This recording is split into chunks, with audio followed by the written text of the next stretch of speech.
আজ তো ছিল নির্জলা একাদশী, তো চলো তোমাদের সাথে শেয়ার করি আজ সারাদিন কি কি করলাম। তো হাই এভরিওয়ান, আমি মেঘনা, আমার একটা নতুন ব্লগে তোমাদের অনেক অনেক স্বাগত। তো সকালে তো উঠে ফ্রেশ হয়ে স্নান করে নিয়েছি একেবারে। তারপর মা আর আমি একসাথে বসে এখানে একটু নাম করছিলাম কিছুক্ষণ। আসলে আমরা আমাদের বাস্তব জীবনে এতটাই ব্যস্ত হয়ে যাই যে ঠাকুরের কাছে বসার মতো সময়টুকু আমাদের কাছে থাকে না। তো যাই হোক, ঝটপট রেডি হয়ে নিলাম, কারণ আমার এখন আছে পড়া, তো ওখানেই যেতে হবে। বিকজ যাই হোক না কেন, পড়া তো মিস করা যাবে না। আর আজকের ওয়েদারটা তো কিছু বলারই মতো না, জাস্ট ভিউটা দেখো একবার, অসাধারণ ওয়েদার ছিল আজকে।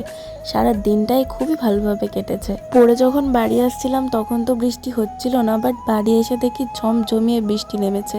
বৃষ্টি হওয়ার কারণে তো যা গরম ছিল সেগুলোও কেটে গেছে, এখন তো অনেকটা ঠান্ডা অনুভব হচ্ছে। আর এই ওয়েদারে তো জাস্ট একটা অসাধারণ ঘুম হবে। তো দুপুরে একটু ঘুমিয়ে নিয়ে এখন উঠেছিলাম, সন্ধ্যে এখন 6টা মতো বাজে। তারপর ঝটপট রেডি হয়ে নিয়েছিলাম। আর এই শাড়িগুলো তো প্রায় পরাই হয় না, তাই তো শাড়িগুলো একদম নতুনই আছে। সো যাই হোক, তারপর ঝটপট রেডি হয়ে মা আর আমি গেছিলাম আমাদের বাড়ির সামনে একটা মন্দির আছে, যাওয়ার সময় তো অল্প অল্প করে টুকটুক করে বৃষ্টি পড়েই যাচ্ছিল। আর আজ যেহেতু একাদশী ছিল, ওই জন্য মন্দিরে হচ্ছিল হরিনাম, তো সেটাই শুনতে গেছিলাম আমি আর মা। আর আমি তো সকাল থেকে কিছুই খাইনি, নির্জলা উপোসী ছিলাম।